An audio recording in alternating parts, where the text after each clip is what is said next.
Hello everyone. It's me, Arden Lee. I'm back today with another video, and today I want to talk about this idea that often floats around the spiritual and philosophical communities that everything that we want in our hearts already exists and is out there, and that in order to receive it, it's our job to adjust our own inner attunement in order to call it in, with this idea that nothing is impossible, that anything that we're already dreaming is already there and possible for us to find if only we open ourselves to it. And I want to take a look at that and explore unpacking what that means and how we can apply that more practically. Because I don't know about you, but I heard that for a long time, and that just frustrated the fuck out of me.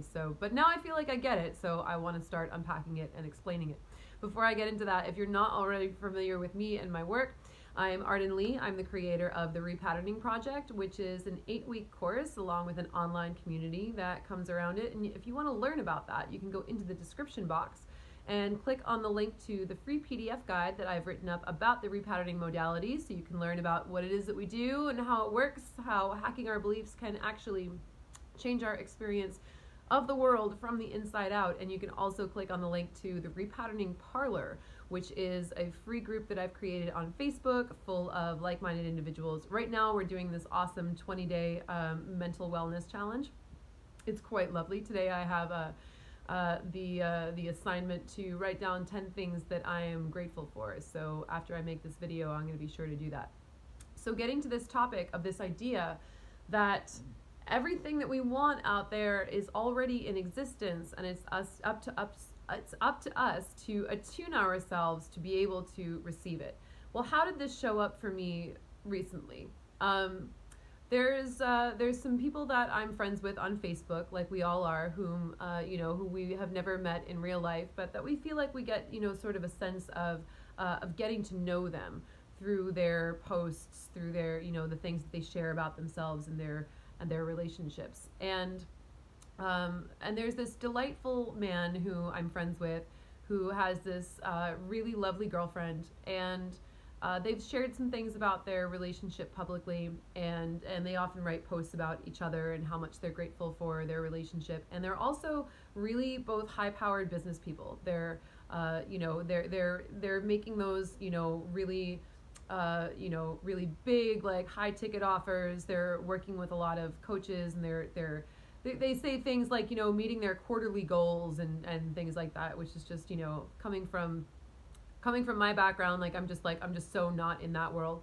And what was amazing to me is, I was looking at these people whom I really don't know very well and haven't met in real life, and I was like, wow, that's really lovely. I'm so glad that they've achieved, something that's this relationship that's really healthy for themselves, where they both really seem to support each other's successes, and their relationship also seems somewhat built on that foundational compatibility of both wanting success for themselves in business and supporting each other on the road to getting there. And I was like, oh, that's really lovely. It's so great to see two people who have managed to create that for themselves, And then I read one of the posts that that the guy was saying about his girlfriend. He mentioned in there somewhere that she was only 25, and I was like, what? I was like, how is this person only 25?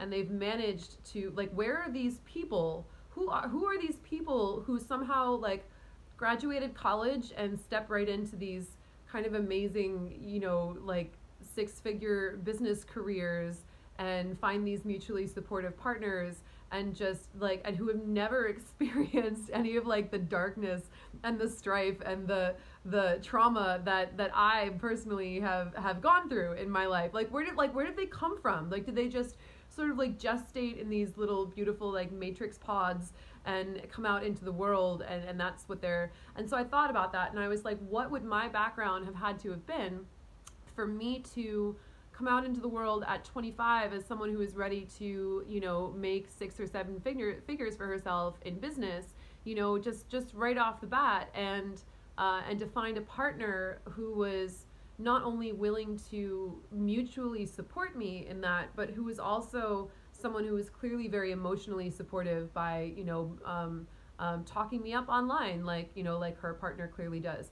And it was when I started doing this sort of backwards hacking that I started to sort of like figure it out. And I was like, well, okay, for one, I would have had to have grown up with a healthy model of relationships. So there we go. Now that's something that is was not in my control during my childhood necessarily, but now that I'm an adult, it is under my control. So now I can start to look at that and start to look at any, incongruencies or whatever. I was also probably, I would have had to been raised with the beliefs that that money is not scarce, that money is something I can go out and create for myself. Probably would have gone to business school, and then graduated and launched my company, and immediately applied all of the tactics that I learned in business school. And then somehow along the way I would have met a partner who was sort of doing the same things and on the same path to those same sort of goals, and we would have hit it off and said like, okay, let's be intentional about our relationship. And maybe I also could have gotten there in 25 years, but I would have needed all those factors to sort of back me up. So if I want to, I can concentrate on how unfair life is, that I had an abusive parent growing up, that my mother divorcing herself from my abusive parent meant that money for us was more scarce. In fact, my father had more money than we did. So oftentimes money was something we had to fight for or struggle for him to like get him to, pay his child support or pay for, my high school tuition and stuff like that. I did go to a private, I was not like we grew up poor, but I still assimilated these beliefs that, without a man around, money was somehow scarcer, So that's something that I assimilated growing up as well. I still had a lot of privileges, so I'm not denying that. Anyone who goes to a private school for high school, that's we weren't flat broke or anything, but it was a struggle getting my father to chip in for that. Essentially, I didn't get the sense that that my mom and I as women were capable of doing that on our own. So that got instilled in me. I was also, I really have the soul of an artist, and being, having the soul of an artist and growing up in, the 90s or so, there goes Virgil, there were so many things that were said to me about how I was going to have to live off of Campbell's soup and peanut butter in order to, make it as, at the time I wanted to be, an actor and a singer, in theater and film and et cetera, et cetera. And my dance teacher, whom I admired very much, told me, first of all, she was going through a horrendous divorce as well, and it was probably not super appropriate for her to be talking about it with me as someone who was like 17, but nonetheless she did, and at the time I was grateful for it because I was grateful for her friendship. But she told me, yeah, if you really want to make it as an artist, you're gonna be starving for a little while, and also don't get married until you've done everything that you want to do in life. So just because marriage, partnership, is inherently at odds with pursuing your dreams, essentially. So these are some of the beliefs that I grew up with, right? So how surprising was it that there I was, I went to NYU, and and then I also got into I got into some abusive relationships, and I had a lot of scarcity around money, and I had a lot of circumstances in which a lot of trauma happened to me around money and around relationships and around abuse, and it's not surprising. So now I have a choice. I can sit here and say life is unfair because this other person, from all appearances, grew up with more belief in herself and belief in her ability to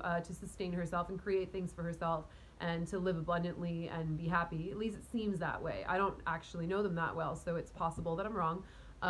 But it looked like that, and I could say, it's unfair that I wasn't raised with those same things. It's unfair that I suffered so much trauma during my childhood, that limited my capacity to understand what is possible, that limited this idea that everything is accessible to me and I just have to attune myself to create it, right?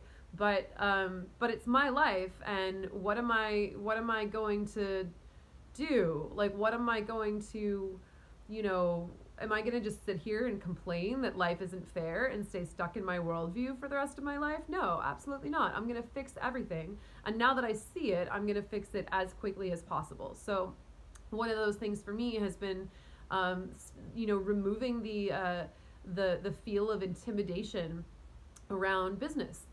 Business is always something that seemed intimidating to me, because I do have the soul of an artist. I do have a creative spirit, and so for so long I felt that creativity and abundance were at odds with one another, and that creativity and business were at odds with one another. Of course, now I know that business can be incredibly creative, and it can also, creativity can bring plenty of abundance, but I have to undo that belief in myself. So getting over being intimidated by the business world meant, for me, it meant getting my hands dirty, like getting in it. I had hung out with people who were business coaches before, when I was a dating coach, and my friend Adam Lyons was transitioning from dating coaching to business coaching.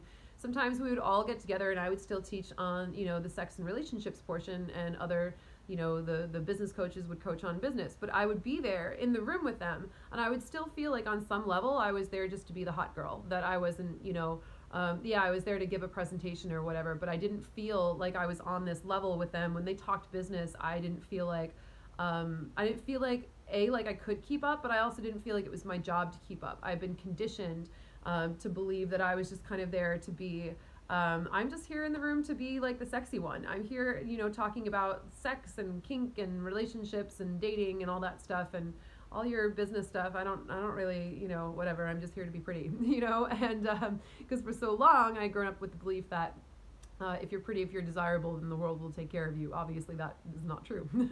But try telling that to my brain after however many years.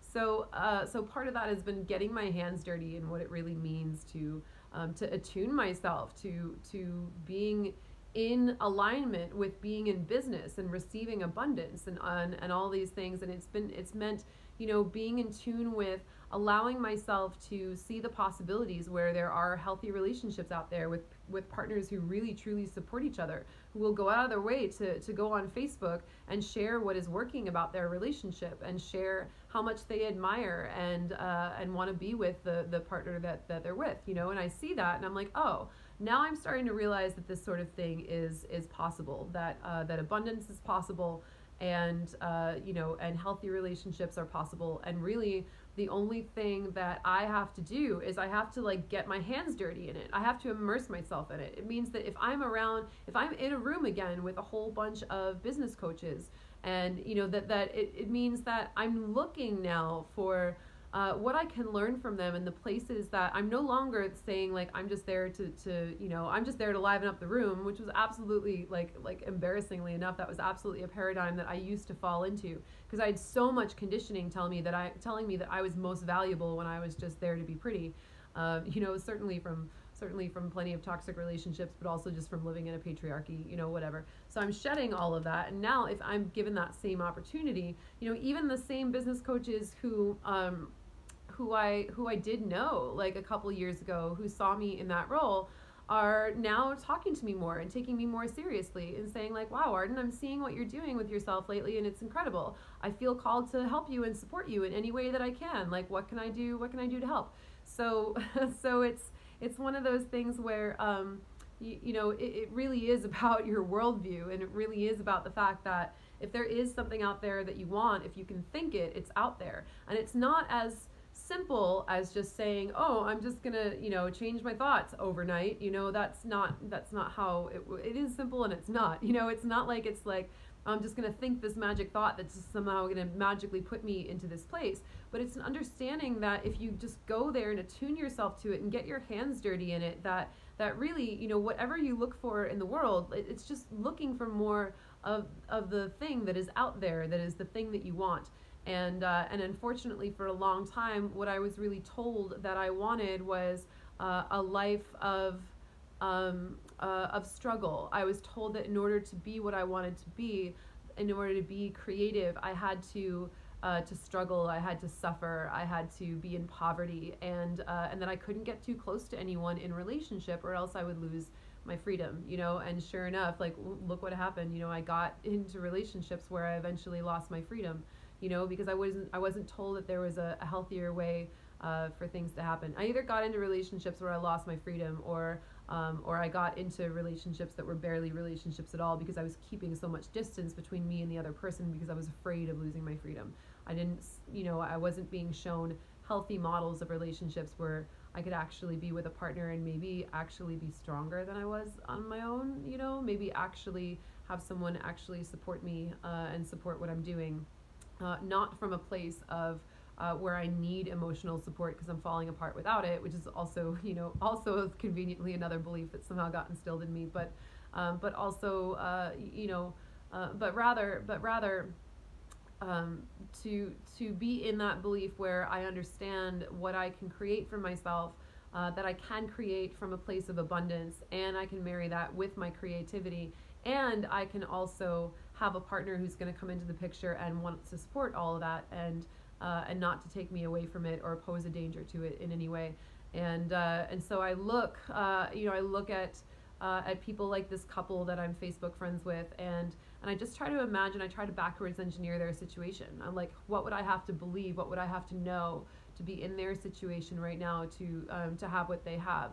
And so if you look at what you envy and you do that backwards engineering, what you'll really find is that really, you know, there's no reason that one person or another is more deserving or something than you are. You know, it just matters how much work they've done around it to attune themselves to it. And for some people that might be easier. They might have grown up with those beliefs being instilled in them already, and for some of us it might be a little harder, but what are you going to do? Just not play the game, you know? And if it's any consolation, as someone who's come with like a lot of struggle in her background and a lot of trauma and a lot of stuff that she had to get over, what I will say is that I actually think that doing that work and having that work be hard actually, maybe this is just another story I'm making up in my head, but I actually think it makes it more rewarding because you see where you've come out of and you see all that you've alchemized and transmuted, and your story is that much more heroic than you know, that of someone who grew up being like always okay. You know, that's enviable to feel like you're always okay,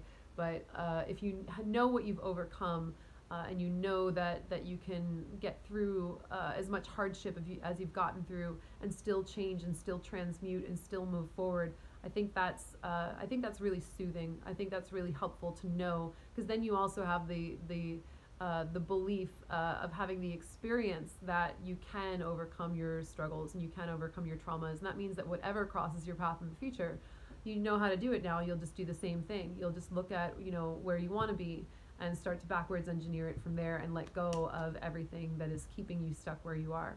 So thank you for paying attention. I hope this was helpful, and hopefully that did a little work to unpack all of that mysticism around that idea in the spiritual and philosophical communities, that everything that we want, everything that we desire already exists, and all we have to do is attune ourselves to it. So look at that backwards engineering way of doing things when you see something that you really like, and imagine what you would have to believe and who you would have to be in order to get there. And I think you will see a lot of great big changes for yourself.